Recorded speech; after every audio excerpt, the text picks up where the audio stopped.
جشن آزادی کے موقع پر MHH فاؤنڈیشن اور لائبہ فاؤنڈیشن کے تعاون سے سولر پینل کا بندوبست کر کے پانی کی قلت کا دیرینہ مسئلہ حل کر لیا گیا۔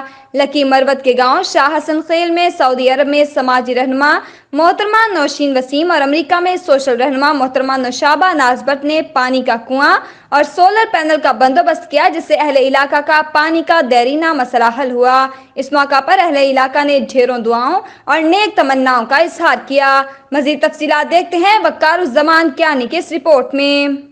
شام کے وقت ہم روٹی کھاتے ہیں، صبح کے وقت جب روٹی کھاتے ہیں تو آپ لوگوں کی یہ دوائیوں کے لیے دوائی دیتے ہیں۔ وہ پانی کی وجہ سے اللہ جل جلالہ اس کی بیماری اللہ ختم کرتے ہیں، تو پانی تو بہت اس کی بہت ضرورت ہوتی ہے، اس کی وجہ سے اللہ جل جلالہ امن لوگوں کو ضرورت پوری کرنے، تو اللہ پاک اس کو جزائے خیرات۔ بہت شکریہ جی، بہت شکریہ۔ جشن آزادی کے موقع پر اس دفعہ کچھ دوستوں کے ساتھ مل کے پاکستان کے گاؤں میں ایک کنواں بنوایا اور اس پہ سولر سسٹم بھی لگوایا۔ پاکستان کا جشن آزادی اس دفعہ کچھ اس طرح منایا۔ پاکستان زندہ باد، پاکستان زندہ باد۔ السلام علیکم، جشن آزادی مبارک۔ محترمہ نوشین وسیم اور محترمہ نوشابہ ناز بٹ صاحبہ نے اس دفعہ پاکستان کو خوبصورت تحفہ دیا۔ لکی مروت کے گاؤں شاہ حسن ہیل، جس کو شہیدوں کا گاؤں کہا جاتا ہے، وہاں پر ٹیوب ویل اور سولر پینل لگا کر ان لوگوں کا پانی کا دیرینہ مسئلہ حل کیا، جس پر اہل علاقہ بہت خوش تھے۔